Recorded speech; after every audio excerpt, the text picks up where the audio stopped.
Many years ago, I was asked a very interesting question. Somebody asked me a question, they raised their hand in a seminar and said, Tony, can you change people that don't want to change? Of course you can change people who don't want to change. All you need is the right kind of. If you have enough leverage where change becomes an absolute. Now for some people, leverage is not even the threat of their own life. Some people would rather die than have you tell them what to do. And so that's not the leverage. The leverage for them might be something for their children. Leverage for them might be spiritual growth. All of us have a leverage point. If you find the leverage, not the leverage you make someone do it, the leverage that will make them make themselves do it. We all have some place that'll get us to follow through. Now, if you get enough leverage and if you interrupt the pattern enough, how many of you ever had a pattern when you were a kid and you had like some obnoxious uncle or something and you were trying to be upset and they'd come like rub your damn head or some dish, make you crazy, and you couldn't stay upset because they kept doing this to you? How many had this happen? Say aye. If you have enough leverage and you break someone's pattern enough times, a new pattern will show up. If you're conscious, you can create the new pattern. So the answer is yes. Now then the question would be, Tony, if all it takes is leverage, then why don't most people change? And I had a lot of answers for that, but that night, I'm a night person. That night, I'm wired up after a seminar. It's like 2 o'clock in the morning, it was December. And so I flip on the television in the back for some white noise, looking for CNN, and I come across the old Christmas classic, this Christmas Carol, right? A Dickens classic. And I see it in black and white, and I start watching the movie, and I'm remembering it from being a kid. And as I'm watching this thing, I see this man named Scrooge who clearly doesn't want to change. In fact, he's certain he doesn't need to change because what's happened is his life went through a lot of pain. And when he got pain, he looked for the source of that pain, and he said it was being close to people. So we decided is people equals pain. Remember the red squares we talked about? So now he wants to avoid people, and he's mean to people. Now, he's also very wealthy financially. He makes up this belief that because I'm mean and tough with people, I'm rich. The truth is, he's financially rich. If you watch the movie, you read the story, when everybody else is gone, who's still working? He is. He's hardworking, he's thrifty, he's smart, he's intelligent, but he thinks he's rich because he's mean. So he doesn't want to lose being rich. He doesn't want to lose not being hurt. So he has a belief. Be mean to people and everything works out, even though he's miserable. Can we have beliefs that make no sense and yet still believe them? Yes or no? Sure, we just get wired. So I'm watching this guy. Now, the only way people change is if they associate either enough what? Pain, so they have to change, or they associate changing will equal enough what? And ideally, if you get both, you'll change. If you get, every moment I do this, the pain's getting more and more intense, there's a point where you must change. And if I change, I get all this pleasure, you're going to want to change. How many follow? But what equals pain and what equals pleasure is what you associate in your nervous system. So what happens is, the only way you create change is changing what you link pain and what you link pleasure to in your nervous system, not just in your head, in your gut. That's what controls you. Lots of times in your head, you know what you should do, but your gut takes over. Your fear, or your greed, or your desire, or your comfort, or whatever. Who knows what I'm talking about here? Say aye. But watch this. How many of you used to have a favorite dessert, or a food, or a form of alcohol that you really, really, really loved? And then one night you had an experience like never before, where something happened, where this food or this drink or this alcohol that you love so much, it went down, but it kept coming back up at a level of intensity and with enough aroma and pain and association that to this day, it takes no willpower just to think of that alcohol or think of the smell of that food or look at it makes you appalled, makes you repelled. Who's had an experience like this in your life? Say aye. Tell me what that change was. Was that a change in willpower? No. All that happened is your brain changed what it used to link pleasure to, it now linked pain to. When you link enough pain, it takes no willpower, you're going to avoid it. The problem is some of you are linking pain to things you need, like exercise, right? Or pain what you need, like a relationship, right? And it's the wrong association, but it's going to control your life. Your job is to change what you link pain and pleasure to. So that night, what was pleasure became pain, and now it takes no willpower, you just avoid it. So we call that changing what you associate to things in your nervous system, or for short, a neuroassociative change. In other words, changing in your nervous system, what you associate pain and pleasure to. So, by the way, in this Christmas Carol story, does this man Scrooge change his life? Yes or no? He didn't want to change. Does he change his life a little or completely? And by the way, how fast?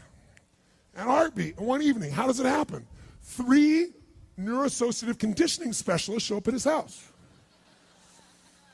Right? 3 ghosts show up, and what do? They get him to link a massive, unbearable amount of what? To all the things he did in the past around people. Then they go to everything he has in the present, pain, and everything in the future, pain, till there's so much, there was nowhere to escape. Here's the other reason why people don't change. Because right now, my relationship's in pain.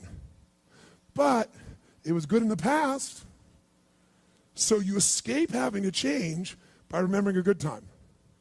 Or I may be coughing and having these problems with cigarettes right now, but you know what? George Burns lived to be 102. He smoked cigars, by the way, and he's 1 out of 10 billion people that pulled that off. But let's not confuse ourselves with ratios. So you make up what the future is. If your present is painful, you can escape to the past and get out of the pressure to change. How many follow this? Say I. Or you can escape to a future because no one knows what it is for sure and you can make it up. But if your brain links it's been painful in the what? Past, and it's even worse in the, it'll change like that. Who here has ever stayed in a relationship that you knew was not right for you? It wasn't right for you, it wasn't right for them. Who has ever stayed in a relationship way too long? Who's done this before? Raise your hand. Say I. It wasn't good for you, it wasn't good for them, yet you stayed. Why? Why? Because even though it's painful in the present, what'd you do? You said, it'll get better over there in the future. Who finally changed? Who here finally changed that? Say I. How'd you do it? Your brain went, it's painful now, it was painful in the past, it's gonna be worse in the future, that's it. That's what I call a Dickens pattern. When you lock in pain in all those places, there's no place to escape, so you change. It's like if you put a wall here, and a wall here, and we close them in on you, amazingly, you'll move forward. That's what we're talking about, giving yourself leverage on yourself that way, not having someone else do it to you, you do it to yourself.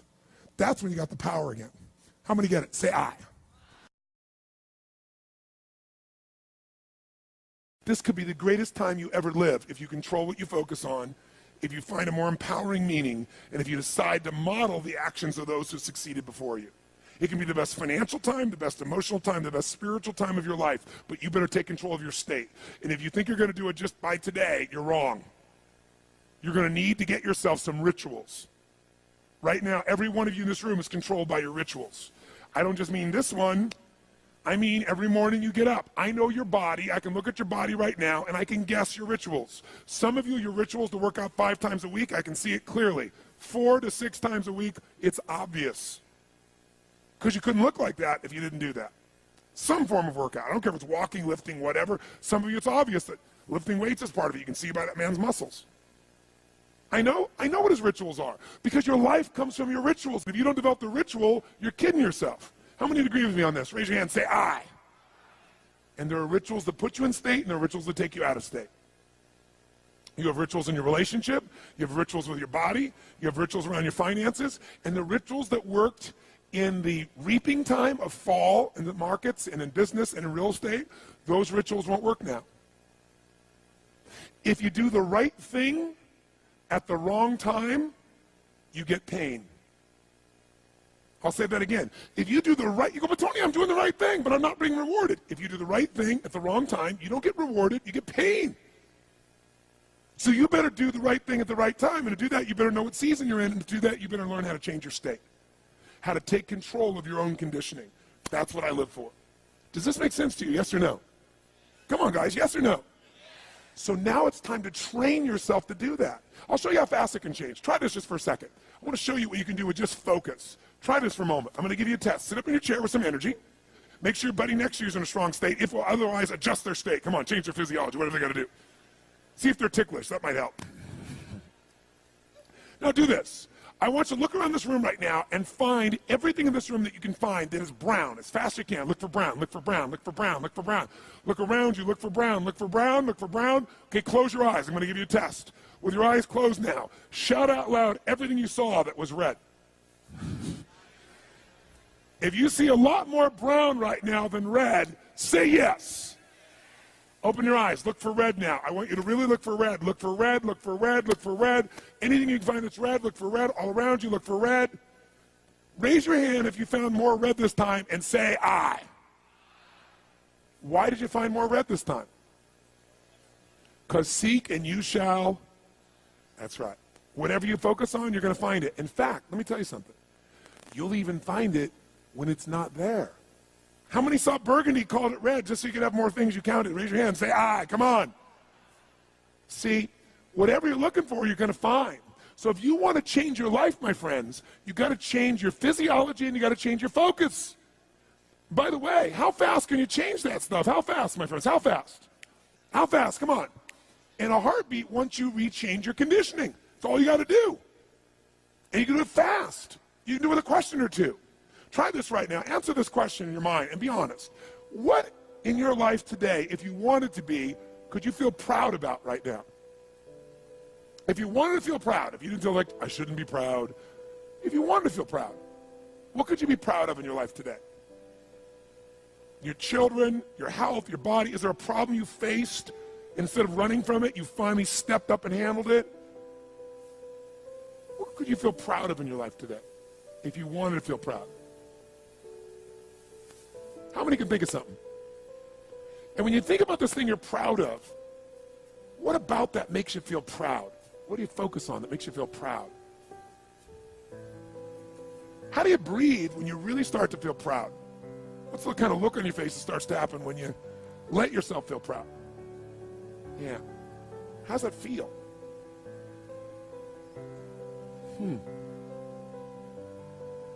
Think of another area of your life. Think of an area of your life that you're grateful for. Or if you go, I'm not grateful. If you wanted to be grateful, what's an area you could feel grateful for? What could you feel grateful for if you really wanted to feel grateful?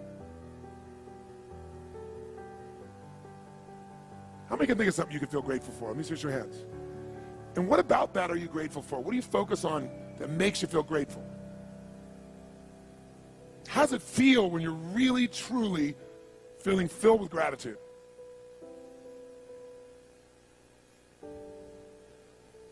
Here's one. If you wanted to be excited about your life right now, and you were willing to be excited, you're willing to buck everybody else's trend, what could you feel excited about in your life if you wanted to feel excited? What could you get excited about if you really focused on it and you really took it in? And you weren't in a negative place. What could you get excited about if you wanted to be excited in your life? What could you get excited about? How many of you can think of something you feel excited about right now? Raise your hand. Let me see your hand. Say I. When you're really excited about it, what about that excites you? Or when you're really excited, how do you feel? How do you speak? What's your life like? By the way, when you're excited, does it tend to touch other people? Yes or no? Absolutely. By the way, do people have a tendency, who feels different right now than just even a couple moments ago? Raise your hand and say I. Why? Because focus is controlled by questions. If you ask a different question continuously, not once, continuously, you will get a different answer. If you ask a lousy question, you get a lousy answer and a lousy state. Somebody says, why does this always happen to me? It doesn't always happen to you, but the brain's like a computer. Ask it a question, it'll have to come up with an answer because you deserve it, you idiot. Someone will say, how come I can never lose weight? You can lose weight, but if you keep saying, how come I can never lose weight, the brain's got to come in and answer. It goes, you're a pig. Lousy questions create what? Lousy answers. Ask a better question, get a better answer. Now, here's what I want you to get. I want you to get that you can change your state. How fast, guys? How fast? How fast? And if you get the habit of doing it, you'll have a different life.